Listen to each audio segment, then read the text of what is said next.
उस खराब स्थिति के आने का, उस मनुष्य दिन आने का वेट मत करो। आपको पहले ही पता चल जाता है कि मेरी अगले महीने स्थिति नहीं है। 2 महीने पहले पता चलता है कि मैं अब EMI नहीं पे कर पाऊंगा। अब आप इंतजार करते रहते हो कि 3 EMI बाउंस हो जाए। 3 EMI का मतलब 90 दिन, 90 दिन के बाद वो हो जाएगा NPA। जब आपको पता है 2 महीने बाद मैं EMI नहीं दे पाऊंगा, तो अभी बैंक में जब आप EMI भर रहे हो तब बैंक में जाकर के लेटर दो कि साहब मेरी स्थिति आज वैसी नहीं है जब मैंने लोन लिया था, जब जैसी स्थिति थी, अगले 2 महीने बाद मैं EMI नहीं भर पाऊंगा। अब मुझे कोई विकल्प दिया जाए। बैंक क्या क्या विकल्प दे सकता है? बैंक 3 विकल्प दे सकता है। पहला विकल्प होता है आपको कुछ समय दे दे, 6 महीने का, 1 साल का, 2 साल तक का बैंक को समय देने का अधिकार है अगर आपकी स्थिति खराब हो जाती है। कई लोगों ने बताया घर में जो कमाने वाला था वही एक्सपायर कर गया, अब कहां से EMI देगा? बैंक को पता ही नहीं है स्थिति खराब है इतनी। आप फोन नहीं उठा रहे, आप उनके लेटर के जवाब नहीं दे रहे। आप बैंक को पहले ही बता दो कि भाई मेरी स्थिति खराब हो सकती है, अब मैं नहीं पे कर पाऊंगा, मुझे समय दे। या तो बैंक समय दे देगा, समय नहीं देगा तो बैंक दूसरा क्या कर सकता है? लोन रीस्ट्रक्चर कर सकता है। रीस्ट्रक्चरिंग क्या होती है? आपकी EMI को कम कर देगा। आपका तो मेरी सैलरी थी 50,000 रुपये महीना, मैं 30,000 रुपये महीना EMI भर पा रहा था आराम से। अब मेरी नौकरी छूट गई, या मेरी नौकरी नहीं है, या मेरी नौकरी की मेरी सैलरी कम हो गई, 25,000 रह गई, मैं 30,000 की EMI नहीं पे कर सकता। तो बैंक से रिक्वेस्ट करो कि मेरी EMI को उस रेंज में 15,000, 12,000 जितनी आप कर सकते हो उतनी रेंज में ले लेगा। इसको रीस्ट्रक्चरिंग बोलते हैं। रीसेटलमेंट कर सकता है, रीफाइनेंस कर सकता है, पुराना लोन क्लियर करके नया लोन दे सकता है आपको। आपकी EMI अब नई वाली जो बनेगी वो कम बन सकती है। एक लीन पीरियड होता है। लीन पीरियड मतलब जिसमें आपको EMI या इंटरेस्ट पे नहीं करना, ऐसा भी लीन पीरियड लिया जा सकता है 6 महीने से लेकर के 2 साल तक का। बैंक से जाकर के बात करो कि मेरी स्थिति खराब है, और जेन्युइन जो स्थिति है वो बताना। और बैंक से कुछ भी कम्युनिकेशन करो, बार बार बोल रहा हूं, बैंक से रिटर्न कम्युनिकेशन करो। बैंक क्या करता है आपको? जब भी कोई कम्युनिकेशन करता है नोटिस भेजता है। क्यों भेजता है? बैंक पागल है क्या? बैंक इसलिए भेजता है कि जब आप इन नोटिस के जवाब नहीं दोगे आप डिफॉल्टर हो जाओगे। उसके पास 5 नोटिस होंगे, वो कोर्ट में जाएगा, देखो जी हमने तो इतनी बार इनको बताया था। अच्छा तुम्हारे पास 10 होंगे तो जज तुम्हारी बात मानेगा कि देखो जी मैंने बैंक को बताया था मेरा व्यापार बंद हो गया है, मैंने बैंक को बताया था मेरी EMI नहीं दे पाऊंगा, मैंने बैंक को बताया था मेरा लोन रीस्ट्रक्चर कर दो, मैंने बैंक को बताया था मेरी EMI कम कर दो, मैंने बैंक को बताया था मेरे घर में कोई बीमार हो गया है, मैंने बैंक को बताया था कि मेरी स्थिति खराब हो रही है। बैंक को कोई सपना नहीं आएगा कि आपकी स्थिति आज खराब है, बताना पड़ेगा। अगर बताओगे तो बैंक आपकी बात सुनेगा। अभी गाड़ी में भी हम आ रहे थे तो एक व्यक्ति को बताया गया, उसने जाके बैंक में बात की, EMI जा रही है उसकी। उसने कहा जी मैं अगले महीने से पे नहीं कर पाऊंगा, मुझे कम से कम 2 साल का समय दे दो। बैंक ने कहा 2 साल का समय नहीं मिलेगा आपको, मैक्सिमम मैं 6 महीने का समय दे सकता हूँ। और वो कह रहा सर क्या करना है? मैंने 6 महीने मिल गए ना, पहले 6 महीने का ले ले। 6 महीने में जब 5 महीने हो जाए फिर जाकर के एप्लीकेशन लगाओ कि मेरी स्थिति अभी भी ठीक नहीं हुई। अगर नहीं हुई है, अगर ठीक हो जाए, ऊपर वाला करे, कोई काम चल जाए, कुछ हो जाए तो भरना शुरू कर दो। लगातार 3 इंस्टॉलमेंट बाउंस मत होने देना, क्योंकि अगर लगातार 3 इंस्टॉलमेंट बाउंस हो जाती है तो उसको NPA डिक्लेयर किया जा सकता है। ऑल्दो बैंक इतनी जल्दी NPA नहीं करता। कारण क्या है? सारे बैंक शेयर मार्केट में लिस्टेड है, और अगर किसी बैंक का NPA 18-20% से ज्यादा दिखने लगेगा तो उसके शेयर की वैल्यू कम हो जाएगी। तो इसलिए जल्दी से बैंक भी NPA डिक्लेयर नहीं करता। लेकिन लगातार 3 इंस्टॉलमेंट यानी 90 दिन तक अगर आपके अकाउंट में कोई ट्रांजेक्शन नहीं होती है तो ये माना जाएगा कि आप डिफॉल्टर हैं। तो इसका इलाज क्या है? मान लो आपकी EMI है 20,000 रुपये महीने की, आप क्या करो 5,000 रुपये डाल दो। अभी क्या होगा? ट्रांजेक्शन हो गया अकाउंट में, और अपने अकाउंट में नहीं डालनी, लोन अकाउंट में डालनी है। हर एक का लोन अकाउंट नंबर अलग होता है और पर्सनल अकाउंट अलग होता है। आप क्या करते हो? आपके लोन अपने अकाउंट से ही किस्त कटती है तो आप अपने अकाउंट में पैसा डालो, अपने में मत डालो। अगर पूरी किस्त डालनी है तो अपने में डालो, अगर पार्ट पेमेंट डालनी है तो लोन अकाउंट में डालो। अब क्या होगा? उनकी स्टेटमेंट में आ जाएगा किसी ने 5,000 रुपये डाले। अब अगर कल को कोर्ट जाएगा बैंक कि आप डिफॉल्टर हो तो आप दिखा सकते हो, देखो जी अगर मैं डिफॉल्टर होता। सर अभी मेरी भी 3 किस्तें टूट चुकी है, मुझे फोन आ रहा है बार बार। 3 नहीं टूटनी चाहिए थी, अगर टूट गई तो 10 तारीख को तीसरी किस्त भी मतलब हो गई, नहीं भर पाया। हाँ अभी टूट गई, फोन आ रहा था। तो बाद में बता देता हूँ। अगर NPA हो गया है तो इसका भी इलाज है। बैंक में जाओ, रिटर्न में एप्लीकेशन, ओरल नहीं, रिटर्न में दो कि मेरी 3 इंस्टॉलमेंट बाउंस हो गई है, ये रीजन है, आगे से मैं इसको कंटिन्यू करने की कोशिश करूंगा, मुझे इन 3 इंस्टॉलमेंट के लिए समय दे दिया जाए। तो बैंक के पास ये भी अधिकार होता है कि वो 3 इंस्टॉलमेंट को ऐसे ही होल्ड रखे और आगे की कंटिन्यू कर दे। तो क्या होगा? आपका आगे का कंटिन्यू हो गया। अब 3 में जब थोड़ा सा पैसा है, थोड़ा थोड़ा करके 6 महीने साल भर में वो 3 क्लियर कर दो। फिर भी अगर 3 क्लियर नहीं होते तो कम से कम 1 जरूर क्लियर कर देना। 90 दिन डिफॉल्ट नहीं होना चाहिए एक फाइनेंशियल ईयर में। अभी जैसे अप्रैल 31 मार्च तक है फाइनेंशियल ईयर, इसमें नहीं होगा, अगले साल में फिर आपको 90 दिन का समय मिल जाएगा। तो बैंक से बात करो, कम्युनिकेट करो। अभी आपने ट्रेनिंग अटेंड कर ली होगी, मुझे नहीं मालूम करी कि नहीं करी, अटेंड करो। उसमें कर्जे से बाहर निकलने के 20 से ज्यादा तरीके बताए गए हैं। कोई ना कोई तरीका आपके काम जरूर आ जाएगा। आप अपने स्तर पर भी लड़ाई लड़ो, मैं भी लड़ रहा हूँ, साथ मिलकर के लड़ाई लड़ेंगे तभी सफलता मिल पाएगी। अगर आप ये सोचो खाली मैं करता रहूं और आप कुछ ना करो, ऐसे नहीं चलेगा। आपको 3 काम करने हैं इस लड़ाई को सफल बनाने में। सबसे पहला तो अपना फॉर्म भरो और अपने आसपास ऐसे जो परेशान लोग हैं उनका फॉर्म भरो, क्योंकि आज नहीं तो कल वित्त मंत्रालय बुलाएगा, ये श्योर हो गया। जब 25,000 फॉर्म भेजे थे ना तो सरकार इसको सीरियसली नहीं ले रही थी। जब ये फॉर्म 50,000 हुए तो सरकार पे थोड़ा सा दबाव पड़ना शुरू हो गया, कुछ हो रहा है भाई। जब 1 लाख हुए तो हलचल ज्यादा हुई, 1.5 लाख हुए तो और ज्यादा दहशत होनी शुरू हुई। अभी 2 लाख होने वाले, 1,75,000 ज्यादा फॉर्म हो गए। अब सरकार को ये समझ में नहीं आ रहा कि इनसे बात नहीं करेंगे तो ये संख्या बढ़ती जा रही है, और बात करेंगे तो फंसेंगे। वैसे आपके लिए मैं जल्दी सुप्रीम कोर्ट में भी एक PIL लगाने जा रहा हूं, और उस PIL में सिर्फ एक ही बात पूछ रहे हैं, क्या सरकार अमीरों की तरह आम इंसान का कर्जा माफ करेगी या नहीं करेगी? हाँ या ना में जवाब दे दे। लेकिन मुझे मालूम है ये सवाल इतना आसान नहीं है, क्योंकि हाँ कहते हैं तो फंस जाएंगे, ना कहते हैं तो भी फंस जाएंगे। कई लोग मुझसे पूछ रहे सरकार जवाब क्यों नहीं दे रही? सरकार जवाब क्या दे? सरकार क्या जवाब दे कि मैं आम इंसान का लोन माफ नहीं कर रहा या कर रहा हूं? सरकार को क्या बोलना चाहिए? अगर बोले कि कर रहे हूं तो जिन अमीरों ने सरकार को पैसे दिए हैं वो कहेंगे भाई हमने पैसे दिए थे, तुम्हारी सरकार हमने बनवाई, लोन हमारा माफ करना था कि गरीबों का माफ करना था? और अगर कहें कि नहीं कर रहा तो जी गरीबों ने वोट किया है, वो कहे अच्छा बेटे। और सरकार को एक और डर है, वैसे तो रिकॉर्ड हो रहा है लेकिन मैं बता देता हूं, सरकार को ये डर है कि किसानों की तरह अगर ये लोग आके बैठ गए तो फिर क्या होगा, क्योंकि एक बार बेइज्जती हो चुकी है। वैसे हमारी कोई लड़ाई नहीं है किसी सरकार से, किसी नेता से, लेकिन उन्हें तो ये लग रहा है कि भैया जनता परेशान है। वित्त मंत्रालय भी जब गए लास्ट टाइम फाइल लेकर के, आपने वीडियो भी देखा होगा, वीडियो मैंने डाला था, वित्त मंत्रालय के अधिकारियों ने बोला है ऑफ रिकॉर्ड कि आप बहुत अच्छा काम कर रहे हो, हम पर भी कर्जा है। अब बताओ क्या करोगे? कह रहे हम पर भी कर्जा है, आप अच्छा काम कर रहे हो। यहाँ भी कई सरकारी एम्प्लॉय है, भाई क्या करता है, सरकारी में सैलरी कम होती है तो थोड़ा बहुत इधर उधर से लोन लेके वो कुछ व्यापार कर लेता है, काम धंधा कर लेता है, और इसमें कोई बुराई भी नहीं है। अभी क्या वो उसका धंधा चौपट हो गया, अब वो परेशान हो रहा है, क्या करूं मैं? तो उन्होंने कहा आप काम अच्छा कर रहे हो, लेकिन सरकार के साथ समस्या ये है कि सरकार माफ करे तो फंसे और ना माफ करे तो फंसे। कह रहे आपने ऐसी स्थिति डाल दी है। तो भैया मेरा तो मानना एक ही है, सरकार में बैठे कुछ लोग ये कह रहे थे कि लोग परेशान नहीं है। अभी 3-4 दिन पहले वित्त मंत्रालय का स्टेटमेंट आया कि अब कोरोना की आपदा से लोग उबर चुके। मैंने उनसे एक ही बात बोली कि आप आके मेरे साथ देखो तो सही, अब ज्यादा दिक्कत आ रही है। उस समय तो लोगों ने अपना पैसा कहीं से उधार लेके, यहाँ से लेके, वहां से लेके कोरोना का टाइम निकाल दिया, लेकिन कभी तो देना पड़ेगा ना। बिल्कुल सही। आज दिक्कत आनी शुरू हुई और बहुत सारे लोगों ने सुसाइड किया है। ऐसा कोई गलत कदम मत उठाइए, क्योंकि अगर आप ही नहीं बचे तो ये लड़ाई लड़ूंगा किसके लिए? भाई मेरे ऊपर कर्जा नहीं है, मेरी टीम पर, इन पर कर्जा नहीं है, संजय जी पर कर्जा नहीं है, मधु मैडम पर कर्जा नहीं है, राहुल जी पर कर्जा नहीं है, जो लोग हमारी टीम में जुड़े किसी पर कोई कर्जा नहीं है। मैं लड़ाई लड़ रहा हूँ आप लोगों की, जनता की। आप ही नहीं बचेंगे तो फिर लड़ूंगा किसके लिए भाई? दूसरा काम क्या करना है, संगठित होना पड़ेगा। अभी जैसे एक बहन आई, उनको घर से निकाल दिया गया, कमाई का कोई साधन नहीं है, उनका मकान की कीमत 16 लाख रुपए वो बता रही है और 6 लाख 7 लाख रुपए मकान बेच दिया गया। फिर इस तरह का फ्रॉड मत करो लोगों के साथ। कैसे कैसे घर बनता है, लोगों को शर्म नहीं आती है कि बैंक उनका घर छीन ले। कम से कम जितनी कीमत का है उतनी कीमत में बेच दो। अभी मैं वेस्ट बंगाल गया, 80 साल के बुजुर्ग आए, मेरे पैरों में पड़ के रोने लगे।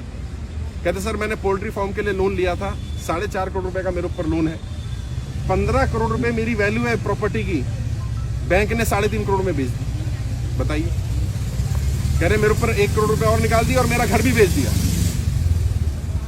मतलब कितनी बदमाशी यार।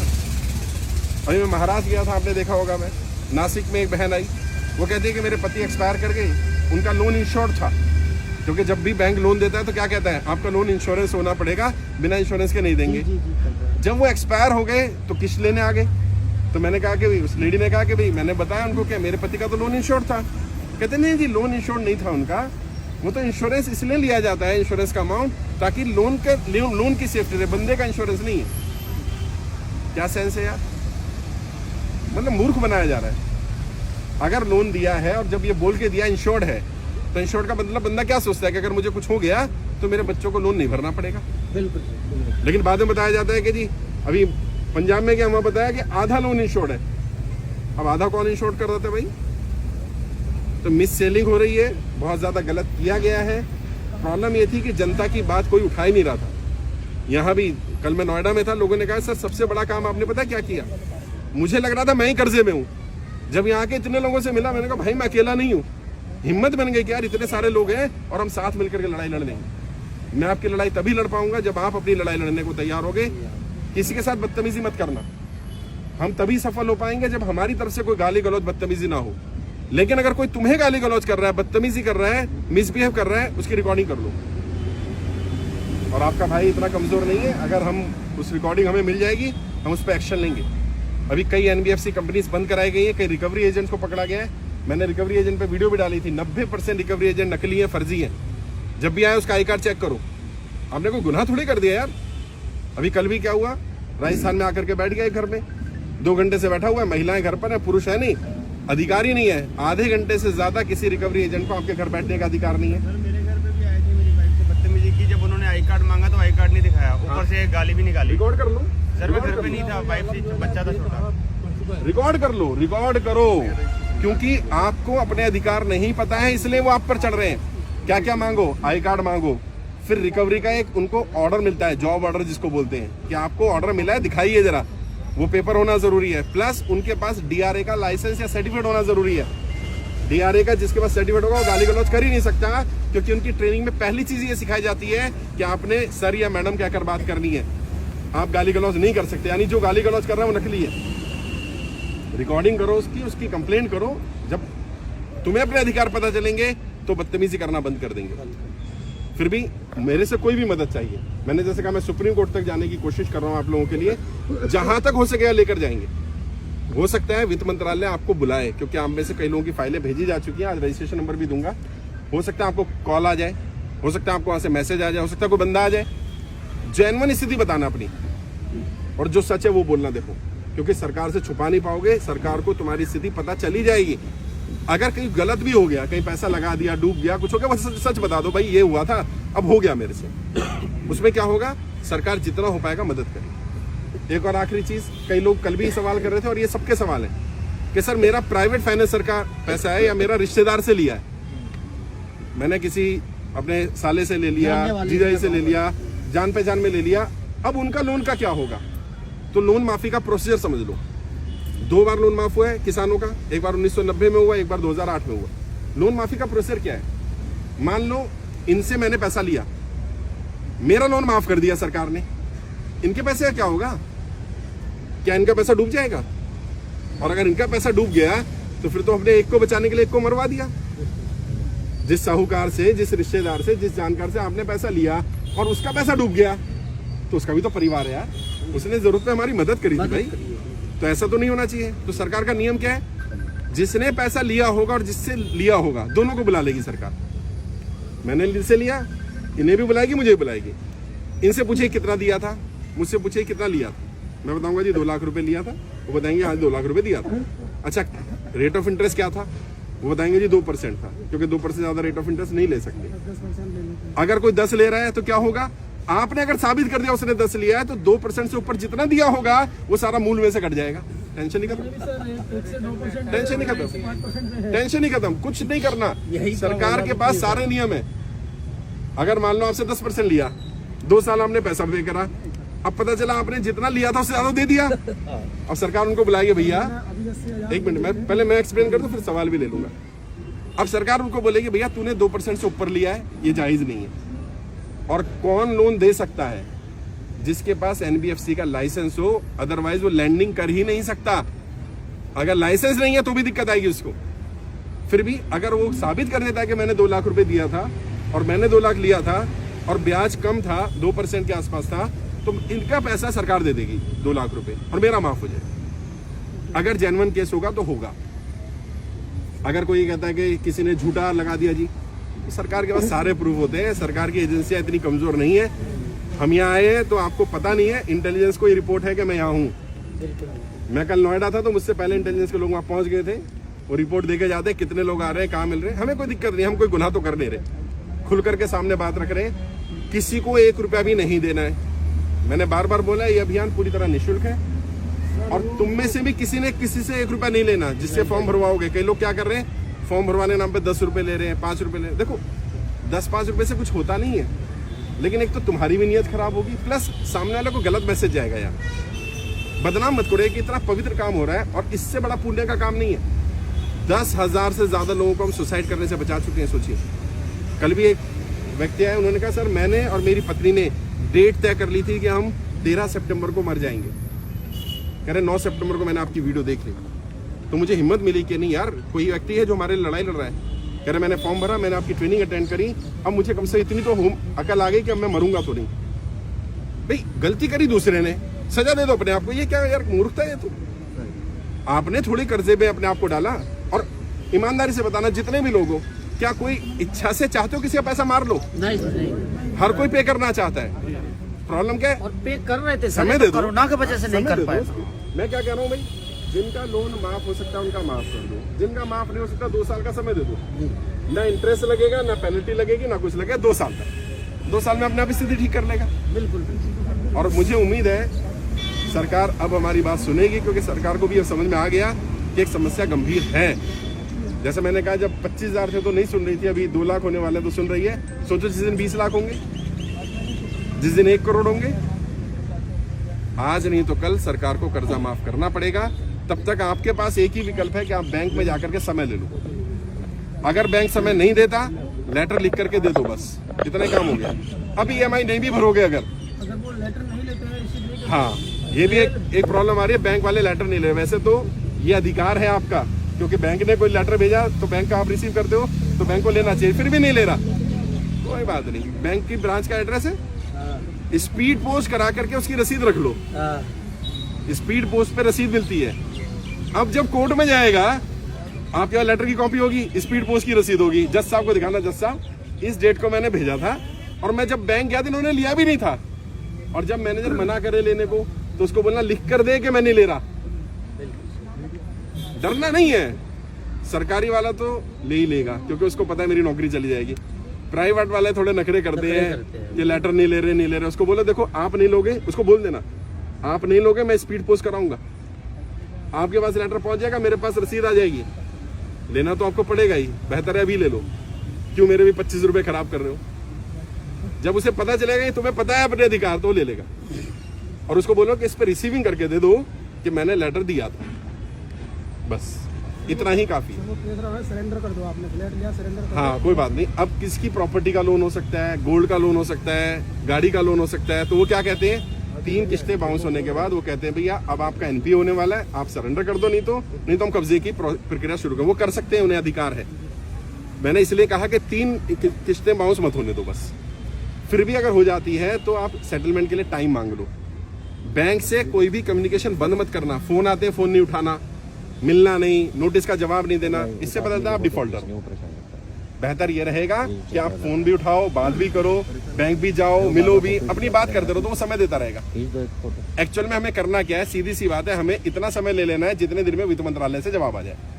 आज मैं आपको रजिस्ट्रेशन नंबर आपका दे ही दूंगा, अब आपका हाथ और मजबूत हो जाएंगे।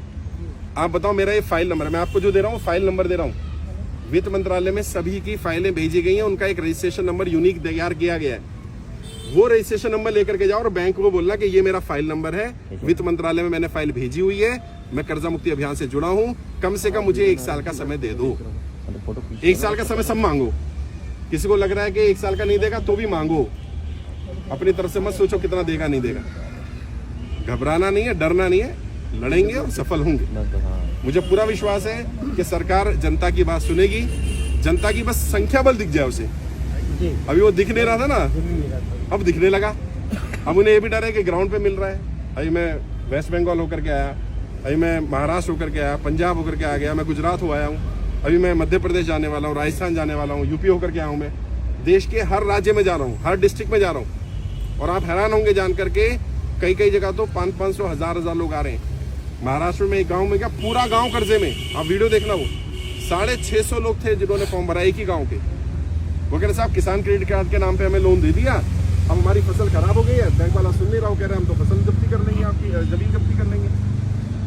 ऐसी बदमाशी नहीं चलेगी। बैंक वालों को भी समझना चाहिए कि आज स्थिति खराब है और आप अपना एक और काम कर लो, जो भी आपकी स्थिति हुई है उसको विस्तार से लिख कर रखो।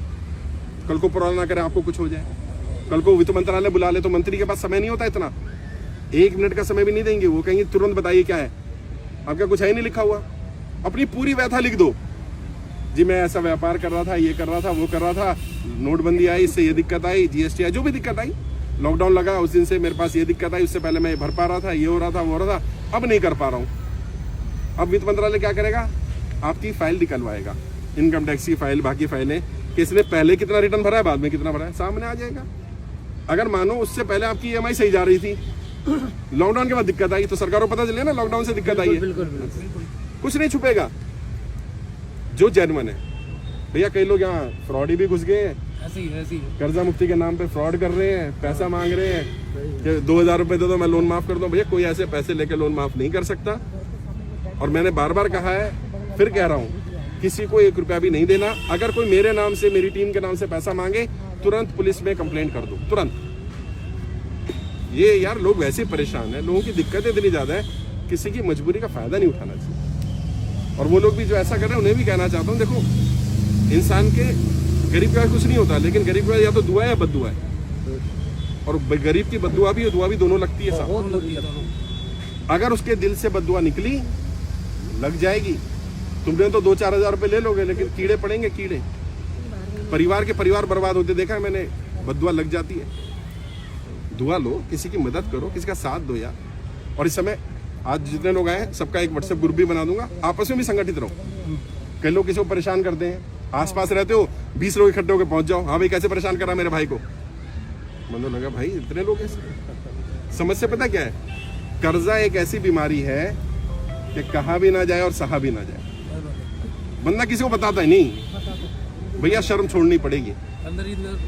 अगर ये शर्म नहीं छोड़ोगे, अभी भी कई लोग शर्मा शर्मी में यहाँ नहीं आ रहे, किसी को पता न जाए। अच्छा जिस दिन घर भी गया पता चल जाएगा, जिस दिन गाड़ी उठा के लेके जाएगा पता चल जाएगा।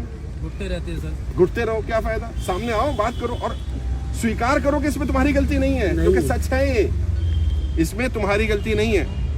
रेडिसन ब्लू होटल का मालिक था अमित जैन, 5-6 दिन पहले उसने सुसाइड किया। जब 1-1.5 महीने 2 महीने हो गए सुसाइड से, 5-6 दिन पहले उसने मेरे को फोन किया था। उसने सर मिलना चाहता हूँ। मैं दिल्ली में नहीं था, मैं आने वाला हूँ, मिलेंगे, मुलाकात करेंगे। जितने मैं दिल्ली आया इतने पता चला सुसाइड कर लिया। 600 करोड़ का लोन था उसके ऊपर। 40-45 साल की उम्र में जो आदमी 2000 करोड़ का एम्पायर खड़ा कर चुका था जीरो से, अगर 10-20 साल और जी जाता तो पता नहीं कितना बड़ा काम कर लेता वो आदमी। लेकिन वही रोज प्रेशर, इतना प्रेशर दिया, मर गया वो। और इंसान पता है कर्जे से नहीं मर रहा, बदनामी से ज्यादा मर रहा है। जब उसको बदनाम किया जाता है, जिन रिश्तेदारों से वो छुपा रहा होता है उन्हीं को फोन करते हैं बैंक वाले, गारंटर को परेशान करते हैं, बाकी लोगों को परेशान करते हैं। तो मुझे मालूम है ये सब हो रहा है।